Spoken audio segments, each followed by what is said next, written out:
નમસ્કાર, ઇવનિંગ બુલેટિનમાં આપનું સ્વાગત છે। હું છું આપની સાથે રોશની। સમાચારની શરૂઆત કરીએ હેડલાઇન્સથી।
સમાચાર મળી રહ્યા છે અરવલ્લીથી। ગુજરાત વિધાનસભાના ઉપાધ્યક્ષનું મોડાસામાં સ્વાગત કરવામાં આવ્યું। ભરવાડ સમાજમાંથી પ્રથમ વિધાનસભા ઉપાધ્યક્ષથી ખુશીનો માહોલ છામ્યો છે।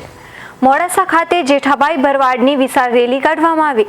ગોપાલક સમાજ દ્વારા જેઠાભાઈનું સન્માન કરવામાં આવ્યું। જેઠાભાઈ ભરવાડનું મહત્વનું નિવેદન। ભરવાડ સમાજ લાકડી છોડી પેન પકડે તે હવે જરૂરી। સમાજ માટે શિક્ષણનો પાયો મજબૂત બનાવવા આગેવાનોને અપીલ। તો ગુજરાત વિધાનસભાના ઉપાધ્યક્ષનું મોડાસામાં કરાયું સ્વાગત। ભરવાડ સમાજમાંથી પ્રથમ વિધાનસભા ઉપાધ્યક્ષથી ખુશીનો માહોલ। મોડાસા ખાતે જેઠાભાઈ ભરવાડની વિશાળ રેલી કાઢવામાં આવી। ગોપાલક સમાજ દ્વારા જેઠાભાઈનું સન્માન કરવામાં આવ્યું। જેઠાભાઈ ભરવાડનું મહત્વનું નિવેદન। ભરવાડ સમાજ લાકડી છોડી પેન પકડે તે હવે જરૂરી। સમાજ માટે શિક્ષણનો પાયો મજબૂત બનાવવા આગેવાનોને અપીલ। આજના રોજ અહીંયા મારા સમાજની વચ્ચે આવ્યો છું અને સમાજના અને માલધારી સમાજના તમામ મિત્રોને વિનંતી કરું છું કે હવે જે સમય એક વખત લાકડી ચલાવવાનો હતો એ લાકડી ચલાવવાનો સમય હવે જતો રહ્યો છે। અત્યારે ડિજિટલ ઇન્ડિયામાં મોદી સાહેબના સમયમાં હવે પેન ચલાવવાનો સમય આવ્યો છે। તો તમામ માલધારી સમાજને મારી અપીલ છે કે લાકડી મૂકીને પેન પકડો અને શિક્ષણ મેળવો। દીકરીઓને ભણાવો, દીકરાઓને ભણાવો અને દરેક સમાજની હરોળમાં આજે આપણે બધા તો જ ઊભા રહી શકીશું કે જો શિક્ષણ હશે તો જ આપણે બધાની સાથે રહી શકશું। અમારો સમાજ અતિ ખૂબ એજ્યુકેશનમાં પાછળ છે, તો સમાજને એટલી જ અપીલ કરું છું કે આપ પણ આપણા દીકરા દીકરીને ભણાવો અને એમને ખૂબ સારું શિક્ષણ આપો, એટલે ઓટોમેટિક આપણો સમાજ આગળ વધશે। એ જ અભ્યર્થના। જય હિન્દ, જય ખોડિયાર, ભારત માતા કી જય, વંદે માતરમ। ગીરના ડાલામથ્થા સમાજની રમતનો વિડીયો આવે સામે। ખેતરમાંથી મગફળીના ચારાના ઢગલા પર ચડી આરામ ફરમાવતો વિડીયો વેરાવળ તાલુકાના મંડોર ગામની સીમનો હોવાનું અનુમાન કરવામાં આવી રહ્યું છે। સિંહની મસ્તીનો વિડીયો લોકોએ મોબાઈલમાં કેદ કર્યો છે। ગીરના ડાલામથ્થા સાવજની રમતનો વિડીયો સામે આવ્યો છે। ખેતરમાં મગફળીના ચારાના ઢગલા પર ચડી આરામ ફરમાવતો વિડીયો વાયરલ થયો છે। વિડીયો વેરાવળ તાલુકાના મંડોર ગામની સીમનો હોવાનું અનુમાન કરવામાં આવી રહ્યું છે। સિંહની મસ્તીનો વિડીયો લોકોએ મોબાઈલમાં કેદ કર્યો છે। ગુજરાતમાં વરસાદે હવે વિરામ લીધો છે। નવરાત્રિની શરૂઆતથી જ સવાર તથા રાતના સમયે ઠંડીનો અનુભવ થઈ રહ્યો છે, જ્યારે બપોરના સમયે ભાદરવા મહિના જેવો આકરો તાપ આસો મહિનાના અંતમાં દઝાડી રહ્યો છે। પરંતુ આજે સવારે અમદાવાદ સહિતના શહેરોમાં વાદળછાયું વાતાવરણ જોવા મળ્યું છે। ઠંડીનો ચમકારો પણ વધી રહ્યો છે। મેદાની વિસ્તારોમાં પશ્ચિમ અને ઉત્તર પશ્ચિમના પવનો ફૂંકાતા દેશના કેટલાક વિસ્તારોમાં વરસાદ થયો હતો, જેના કારણે વાતાવરણમાં પલટો જોવા મળી રહ્યો છે। છેલ્લા 24 કલાકમાં જમ્મુ કાશ્મીર, કર્ણાટક, તમિલનાડુ, કેરળ અને આંધ્રપ્રદેશમાં ભારે ગાજવીજ સાથે વરસાદ થયો છે. મેદાની વિસ્તારોમાં ફૂંકાયેલા પવનોની અસર ગુજરાતમાં પણ જોવા મળી છે. ઉત્તર ગુજરાત અને અમદાવાદ સહિત સૌરાષ્ટ્ર, કચ્છ અને સંઘ પ્રદેશ, દીવ તથા દમણમાં પણ વાતાવરણમાં પલટો જોવા મળ્યો છે. પશ્ચિમ તથા ઉત્તર પશ્ચિમના પવનો ફૂંકાવાને લીધે ઉત્તર ગુજરાત અને સૌરાષ્ટ્ર, કચ્છ સહિતના વિસ્તારોમાં વાતાવરણ સૂકું જોવા મળશે. આગામી 5 દિવસ સુધી આ વિસ્તારોમાં વાતાવરણ સૂકું જોવા મળશે. આજે અમદાવાદમાં મહત્તમ તાપમાન 33 તથા લઘુત્તમ તાપમાન 21 ડિગ્રી રહેવાનું હવામાન વિભાગે અનુમાન કર્યું હતું. નેત્રંગ તાલુકાના કેલવીકુવા ગામે જોડતા મુખ્ય રસ્તાનું તથા નાળાનું ખાતમુહૂર્ત સાંસદ અને ગામના આગેવાનના હસ્તે કરવામાં આવ્યું. આજરોજ નેત્રંગ તાલુકાના કેલવીકુવા ગામને જોડતા મુખ્ય રસ્તાનું તથા નાળાનું ખાતમુહૂર્ત ભરૂચ જિલ્લાના સાંસદ મનસુખભાઈ વસાવા તેમજ કેલવીકુવા ગામના સતીશભાઈ ભક્ત નામના હસ્તે કરવામાં આવ્યું. આ ખાતમુહૂર્ત પ્રસંગે તાલુકાના આગેવાનો, અધિકારીઓ તથા ગામના આગેવાનો મોટી સંખ્યામાં ઉપસ્થિત રહ્યા હતા. નેત્રંગ, વાલિયા તથા ઝઘડિયા તાલુકો વર્ષો પછી ભારતીય જનતા પાર્ટીએ સ્પષ્ટ બહુમતીથી સત્તા કબજે કરી છે. તે પ્રકારે જિલ્લા પંચાયતમાં પણ સંપૂર્ણ બહુમતીથી જિલ્લા પંચાયત બનાવી છે.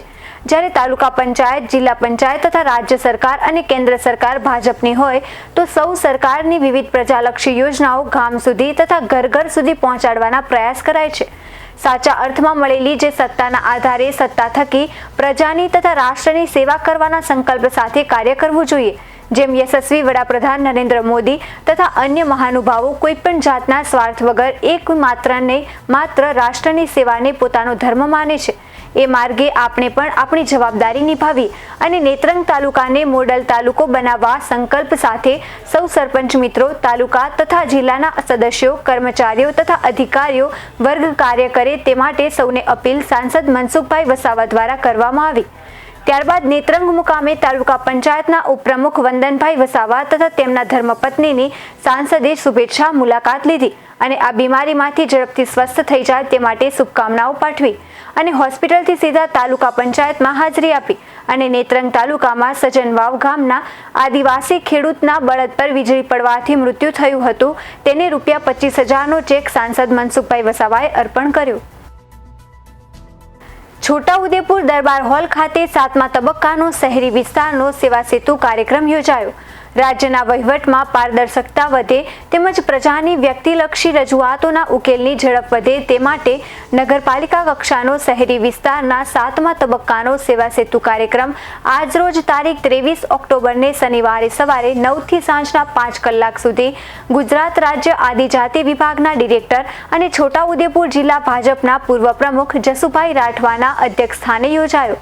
જેમાં સરકારના વિવિધ વિભાગો જેવા કે પ્રાદેશિક વિભાગની કચેરી, સામાજિક ન્યાય અને અધિકારિતા વિભાગ, SBI બેંક નાણાં વિભાગ, આદિજાતિ વિકાસ વિભાગ, સામાજિક ન્યાય અને અધિકારિતા વિભાગ અને રોજગાર વિભાગ, ST બસ વિભાગ, આરોગ્ય અને કલ્યાણ વિભાગ, મહિલા અને બાળ વિકાસ વિભાગ તેમજ નાગરિક પુરવઠા વિભાગ, મહિલા અને બાળ વિકાસ વિભાગ, મામલતદાર કચેરી, શહેરી વિકાસ અને શહેરી ગૃહ નિર્માણ, મકાન નિર્માણ વિભાગ, નગરપાલિકા જેવા વિવિધ વિભાગો તરફથી આપવામાં આવતી સેવાઓ એક જ દિવસમાં એક જ સ્થળે આપવામાં આવી, જેનું નગરજનોએ મોટા પ્રમાણમાં લાભ લીધો.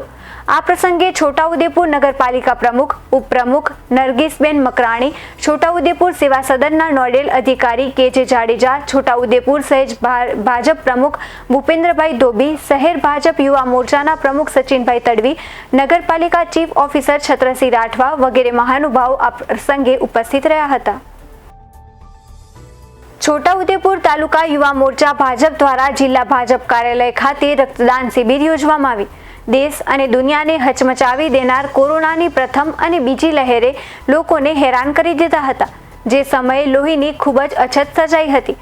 હવે આવનારા સમયમાં નિષ્ણાંતોના મતે ત્રીજી લહેરની સંભાવના દર્શાવાઈ રહી છે, જેના ભાગરૂપે નાગરિકો દ્વારા આ સમયે ચોકસાઈ રાખવી અને આવનારા સમયને પહોંચી વળવા માટે તૈયાર રહેવાના ભાગરૂપે છોટાઉદેપુર તાલુકા યુવા મોરચા ભાજપના કાર્યકરો દ્વારા લોહીની અછત ન સર્જાય તે માટે છોટાઉદેપુર જિલ્લા ભાજપ કાર્યાલય ખાતે રક્તદાન શિબિરનું આયોજન કરવામાં આવ્યું હતું, જેમાં છોટાઉદેપુર તાલુકાના વિવિધ મોરચાના હોદ્દેદારો, કાર્યકરો ઉપસ્થિત રહી કાર્યક્રમને સફળ બનાવ્યો હતો. છોટાઉદેપુર જિલ્લા ભારતીય જનતા પાર્ટી કાર્યાલયમાં છોટાઉદેપુર તાલુકાના યુવા મોરચાના કાર્યકર્તાઓ દ્વારા રક્તદાન કેમ્પ રાખવામાં આવ્યો છે અને રક્તદાન એ મહાદાન સમજીને છોટાઉદેપુર તાલુકાના યુવા મોરચાના કાર્યકર્તાઓ જે બ્લડ ડોનેટ કરી રહ્યા છે એ કેટલીક જગ્યાએ કેટલાક દર્દીઓને કામ લાગશે એ સેવાભાવી આશયથી આ કાર્યક્રમ રાખવામાં આવ્યો છે. આજરોજ છોટાઉદેપુર તાલુકા ભારતીય જનતા પાર્ટી વતી અને તાલુકા યુવા મોરચા વતી બ્લડ ડોનેશનનો કેમ્પ છોટાઉદેપુર ભાજપ કાર્યાલય ખાતે રાખેલો છે. એમાં યુવાનો ખૂબ મોટી સંખ્યામાં રક્તદાન કર્યું છે અને આવનારા સમયમાં જે જરૂરિયાત મુજબ લોકોની સેવાકીય કાર્ય માટે આ કેમ્પ કરતા હોઈએ છીએ અને પ્રજાના નાના મોટા કામોમાં બીમારીમાં જે લોકોને જરૂર પડે છે એમાં અમે બ્લડ આપતા હોઈએ છીએ અને સેવાકીય કાર્ય છે. તો યુવા મોરચા વતી આ બ્લડ કેમ્પ રાખેલો છે તો એમાં સૌ સારામાં સારું યુનિટ ભેગા કરી અને અમે બ્લડ કેમ્પમાં આપવાના છે. છોટાઉદેપુર જિલ્લાના ક્વાંટ તાલુકાના હમીરપુરા ગામ ખાતે નિવૃત્ત આર્મી જવાન વિજય રાઠવા દ્વારા અનાથ આશ્રમના મકાનનું ખાતમુહૂર્ત કરાયું. ક્વાંટ તાલુકાના અતિ પછાત એવા હમીરપુરા ગામમાં નિવૃત્ત આર્મી જવાન વિજય રાઠવાએ તેરલ ફાઉન્ડેશન નામનું હાલમાં જ ટ્રસ્ટ રજીસ્ટ્રેશન કરાવ્યું છે. આદિવાસી વિસ્તારના અનાથ બાળકો ત્યાં જ રહી અભ્યાસ કરી શકે તેવા શુભ આશયથી સૈનિક સંગઠનના નિવૃત્ત જવાનોની ઉપસ્થિતિમાં હમીરપુરા ખાતે અનાથ આશ્રમના મકાનનું ખાતમુહૂર્ત કરવામાં આવ્યું. રાજકોટમાં સિટી બસમાં મનપાની ચેકિંગ ટીમ દ્વારા કંડક્ટરોને 10,000નો દંડ ફટકારતા કંડક્ટરોમાં રોષ ભભૂક્યો. આથી આજે સવારે 150 કંડક્ટરો વીજળી તકે હડતાલ પર ઉતર્યા હતા. કંડક્ટરો હડતાલ પર ઉતરતા સ્કૂલ કોલેજે જતા વિદ્યાર્થીઓ અને સિનિયર સિટીઝનો હેરાન પરેશાન થયા હતા. કંડક્ટરોની હડતાલ દરમિયાન રિક્ષા ચાલકોએ મન ફાવે તેટલા રૂપિયા લોકો પાસેથી પડાવ્યા હતા. શહેરના ત્રિકોણબાગ ખાતે આજે સવારે 150 કંડક્ટરો હડતાલ પર ઉતર્યા હતા. આથી સિટી બસના કોન્ટ્રાક્ટરો સમાધાન કરાવવા ફરી સિટી બસની સેવા શરૂ કરવામાં આવી હતી. જોકે થોડા સમય માટે મુસાફરોને મુશ્કેલી પડી હતી. જોકે કંડક્ટરોએ મુસાફરોની હાલાકી ધ્યાનમાં લઈ હડતાલ સમેટી સિટી બસ સેવા ફરી શરૂ કરી હતી. કંડક્ટર વગરની સિટી બસમાં થોડા સમય પૂરતા મુસાફરોને ફ્રી મુસાફરી કરવા દેવાઈ હતી. સિટી બસના કંડક્ટરો થોડા સમય માટે હડતાલ પર ઉતરતા જ રિક્ષા ચાલકોએ અચાનક ભાડામાં વધારો કરી દીધો હતો અને લોકો પાસેથી પૈસા પડાવ્યા હતા. મન ફાવે તેમ રિક્ષા ચાલકોએ લોકો પાસેથી પૈસા પડાવ્યા. ઇવનિંગ બુલેટિનમાં બસ આટલું જ. વધુ સમાચાર જોવા માટે જોતા રહો અરવલ્લી સમાચાર, એટલે તમારો વિસ્તાર, તમારી વાત.